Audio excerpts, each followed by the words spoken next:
যেখানে ওয়াহাদানিয়াতের স্লোগান থাকবে সেখানে রিসালাতের স্লোগান থাকবে। আপনারা ধর্ম বই পড়েন, স্কুলে গিয়ে মাদ্রাসা আকাইদের বই পড়েন, দেখবেন তাওহীদের সংজ্ঞা আছে, রিসালাতের সংজ্ঞা আছে। কথা বলেন ঠিক না বেঠিক? প্রত্যেকটা আকাইদের বইয়ে দেখবেন তাওহীদ কার অর্থ কি, তাওহীদ কাকে বলে, তাওহীদ বলতে কি বোঝায়। আমরা তাওহীদের বর্ণনা করতে গিয়ে বলি তাওহীদ মানে একত্ববাদ, আল্লাহ এক, আল্লাহর সঙ্গে কোনো শরীক নাই, আল্লাহর সঙ্গে শরীক করলে শিরক হবে। ইন্না শিরকা লাযুলমুল আযীম, নিশ্চয় শিরক করা সবচেয়ে বড় অপরাধ। আল্লাহ পাক তিন প্রকার মানুষের গুনাহ maaf করবে না। এক, যারা শিরক করে; দুই, যারা মা বাবার মনে কষ্ট দেয়; তিন, যারা মানুষের হক মেরে খায়। কেন বলছে এই কথাটা? বলার উদ্দেশ্য কি? কারণ একটাই, মানুষের হক মারা যাবে না, মানুষের হক মেরে খাওয়া যাবে না, মা বাবার অবাধ্য করা যাবে না, আল্লাহর সঙ্গে শিরক করা যাবে না। আমরা ওয়াহাদানিয়াতের ওয়াজ করতে গিয়ে, তাওহীদের আলোচনা করতে গিয়ে আমরা পড়ি কুল হুয়াল্লাহু আহাদ আল্লাহুস সামাদ লাম ইয়ালিদ ওয়া লাম ইউলাদ ওয়া লাম ইয়াকুল লাহু কুফুয়ান আহাদ। চিৎকার মেরে কন্যা সুবহানাল্লাহ।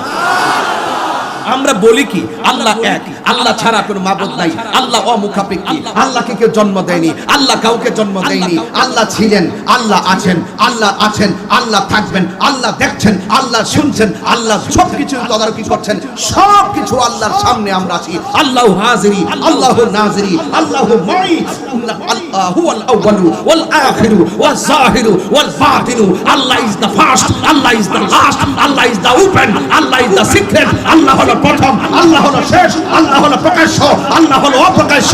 যিনি ছিলেন, তিনি আছেন, তিনি থাকবেন। কুল্লু মান আলাইহা ফান ওয়া ইয়াবকা ওয়াজহু রাব্বিকা যুল জালালি ওয়াল ইকরাম। সব ধ্বংস হয়ে যাবে, আল্লাহই থাকবেন।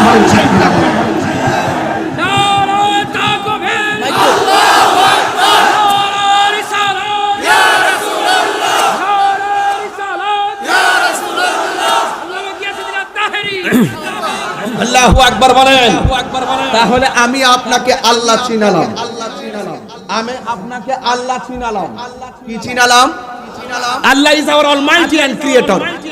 আরেকটু চিনেন যে আল্লাহ আমাদের সৃষ্টিকর্তা এবং সর্বশক্তিমান।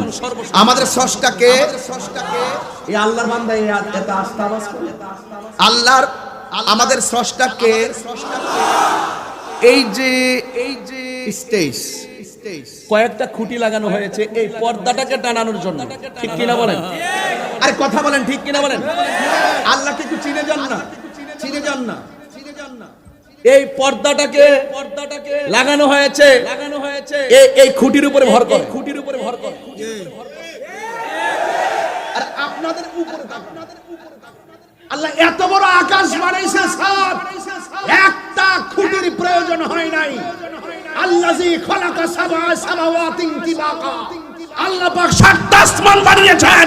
একটা আসমান থেকে আরেকটা আসমানের দূরত্ব হলো ৫০০ বছরের রাস্তা।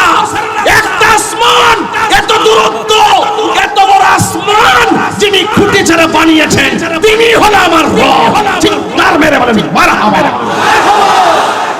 তো আপনাকে তো আল্লাহ চিনতে অসুবিধা, তো এবার আসেন স্বাভাবিক, আল্লাহকে তো খ্রিস্টানও চিনে, আল্লাহকে তো হিন্দুও চিনে, আল্লাহকে তো বুদ্ধও চিনে, ইহুদিরও চিনে। যদিও তারা শিরক করে মুশরিক হয়ে গিয়েছে, এই জন্য তারা জান্নাতি হতে পারলো না। কারণ আল্লাহ আল্লাহ মানা নবী মানা নয়, নবী মানা আল্লাহ মানা। পরিষ্কার কথা। তাহলে আমি আপনাকে আল্লাহ চিনালাম, আল্লাহকে মানতেই হবে। মাজারে গিয়ে সেজদা করা যাবে? পরিষ্কার দেখেন, মাজারে গিয়ে সেজদা করা যাবে? সেজদা পাওয়ার মালিককে, সেজদা পাওয়ার মালিককে। হ্যাঁ, আল্লাহর ওলির উসিলা করতে পারে। আল্লাহ তোমার বন্ধুর উসিলা আমার দোয়াটা কবুল করো, এটা বলতে পারেন। ওসিলা দ্বারা জায়েজ আছে। ইয়া আইয়ুহাল্লাযিনা আমানু তাকুল্লাহ ওয়াবতাগু ইলাইহিল ওয়াসিলা। আল্লাহ নিজেই বলছে, হে ঈমানদারগণ তোমরা আমাকে ভয় করো আর আমার কাছে ওসিলা তালাশ করো। তো আমরা মাজারে গিয়ে ওলি আল্লাহকে কি আল্লাহ মানি? বড়াই পরিষ্কার করে দিচ্ছি, আল্লাহ মানি। ওলি আল্লাহরে আল্লাহ মানলে কি ঈমান থাকবে?